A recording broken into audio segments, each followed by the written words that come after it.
Okay everybody, Tectilar here again with the 21st episode of the Heroes Appendix video series. Its purpose is to help newer and veteran players alike to fully understand the ins and outs of all the characters in Hero Wars Mobile. In today's video, we are going to be reviewing the second place winner of the most recent vote amongst my patrons, Sebastian, who is often accurately considered to be one of the best support units in the game. However, he does often get overlooked in just how much he makes his teammates shine, and how unbelievably low in power you can start using him. Today, we'll look at what makes Sebastian the only support who can actually solo carry your team. In today's video, we're going to be discussing his skills, how they visually appear, and their uses both practically and strategically, when to use Sebastian, when not to use him, his roles in the team, skin priority order, artifact priority order, and glyph stat priority order. First up is Sebastian's activatable skill, Ballad of Tenacity, which is commonly referred to as his ultimate, because this is the ability he can use once his yellow energy gauge is filled during battle. Sebastian grows larger in size, levitates in the air, closing his eyes and strumming on his instrument. You'll notice bars of music and various musical notes form a barrier between your team and the enemy team. This effect blocks all curse and stun effects from being applied to your allies. It does not, however, remove existing curse or stun effects. This shield loses health whenever anyone on the team takes damage and dissipates once the health of the shield reaches 0. Curses include, but are not limited to, Jorgen's Leper, Cornelius's Memory Loss, Phobos's Trembling Hands, Mojo's Hex, Celeste's Cursed Flame, etc. The shield has a whopping 120% physical attack ratio plus 560,000, which caps at 615,686 when Sebastian is maxed. Another thing to consider is his shield is depleted based on total damage, physical, magic, and pure to anybody on your team. It receives the damage as pure damage. It does not check against your team's mitigation. This means teams with lower damage outputs and an attrition style of battle with units like Arachne as the main damage dealer, who deals low damage increments and relies heavily on her stuns, this shield will remain for much longer, ensuring your stun immunity will persist. Sebastian's second skill is called Hunter's Tune. Sebastian will lean back and open his mouth and begin playing his guitar like a rock star as musical scores flow off of him and raise the team's critical hit rating by up to 12,281, which is 20% physical attack ratio plus 3,000. This effect lasts for 5 seconds. This skill will only apply to heroes who have the critical hit stat already, which includes those added from other skills or artifact weapons. This skill can be used once every 10 seconds. A note is this skill is more potent than a maxed out artifact weapon that boosts critical hit chance, so during this time, more often than not, your units will be landing critical hits. Sebastian's third skill is called Curse Song. At the start of battle, the enemy team's front unit will have a music note inside of a square floating above their heads, signifying being afflicted with this curse. The unit affected will have their armor reduced by up to 9,881, which is equivalent to 20% physical attack ratio plus 600. This skill can be extremely useful for heroes who do not have an armor penetration skin or book, and cap at around 17,000 armor penetration and lower. Heroes like Artemis, King Mao, Jew, Daredevil, Yasmin, and Ishmael. Sebastian's fourth skill is called Rhythm of War. Anytime any ally on Sebastian's team deals critical hits, they will deal an additional amount of pure damage, up to 43,184. This skill has a very high 70% physical attack ratio, plus 10,700. A note to make, this skill is considered an aura, as it is only cast once at the beginning of battle, so it cannot be affected by artifact weapons or Nebula's buff.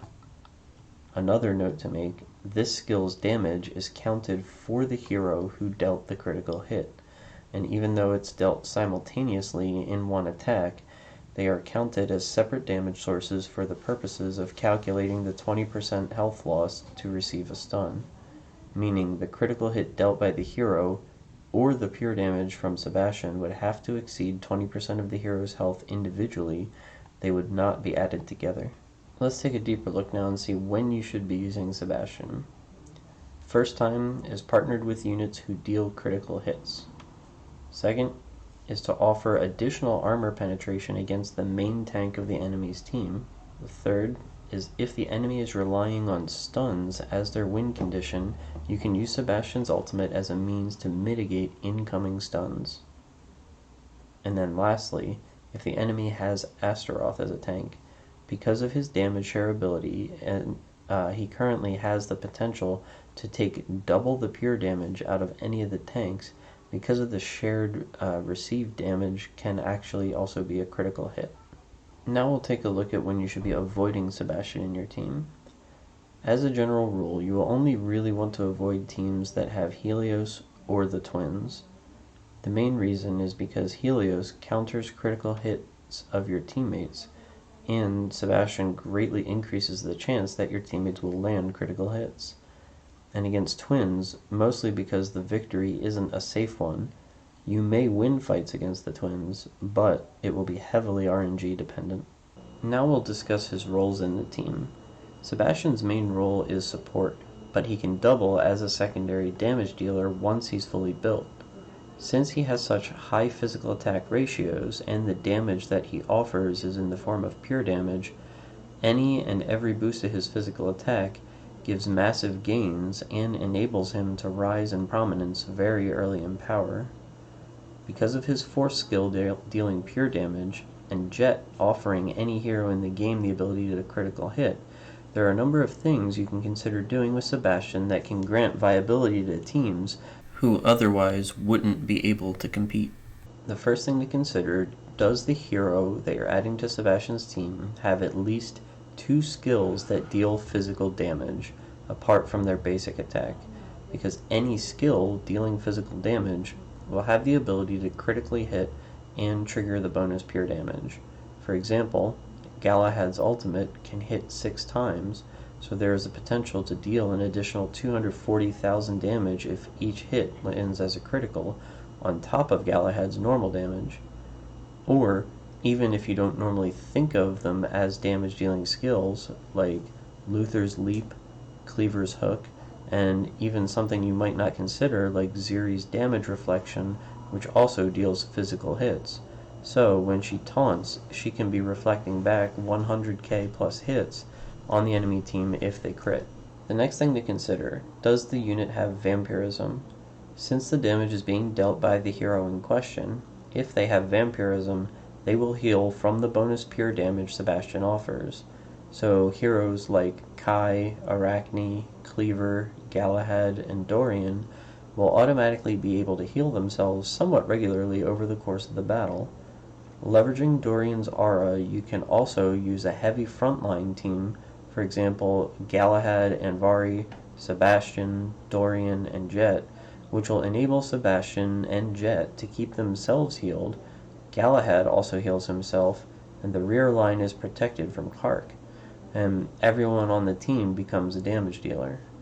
The next thing to consider is, are the units hard to kill quickly, and does the enemy have adequate healing? If the enemy team has little to no heals on their team, running Sebastian and Jet and multiple tanks who have a cleave basic attack can rip through weaker teams who rely heavily on burst damage to win. And then lastly, you should really just consider playing around with your setups, with teams you might not even consider otherwise. Lars can deal 3 times damage while Markov's water is active, and if he lands a critical hit, that becomes 6 times damage. Add in a hero who offers armor penetration, and you've got yourself a deadly combination. So for example, using Cleaver, King Mao, Sebastian, Lars, and Jet, This is not a combination you want to always use, but you will be surprised how much damage can be done in different ways than you might not normally think. And it's all made possible by Sebastian. In this segment, we'll be discussing his skins. The top priority skin is his default skin, which offers him 1,365 armor and 4,095 physical attack, which is the only skin that adds a boost to his damage, thus all of his skills' effectiveness, so this should be the first choice. The second in priority is his devil skin, which offers 10,650 magic defense, and is up next because this is directly tied to his survival, and one of the biggest ways he receives damage is either the slam from Faceless, Jorgen's ult, or Arachne's teleport skill. The third in priority is his romantic skin, which offers him 2,960 critical hit, which enables him to potentially kill off enemy tanks even after your main damage dealers have died, and in general adding additional pressure throughout the course of the fight. Next we'll discuss artifact priority, which means which artifact is the most important to level up first. And the first up is his artifact ring, which grants him 11,970 physical attack and 3,990 armor, which offers a great deal of utility to his skills. His ring also affords him some additional minor survivability by way of critical hit resistance. The second up is his artifact book, which grants him 2,967 critical hit chance and 3,561 physical attack, which offers the next biggest boost to his and his teammates' damage potential. Lastly is the artifact weapon, Elven Loot, which will grant him and his allies up to 21,357 physical attack for 9 seconds, when his ultimate is activated. Sebastian's bread and butter skill, Rhythm of War, is not affected by the activation of this skill, so it falls lower on the priority list. In our final segment, we will now be discussing glyph stat priority.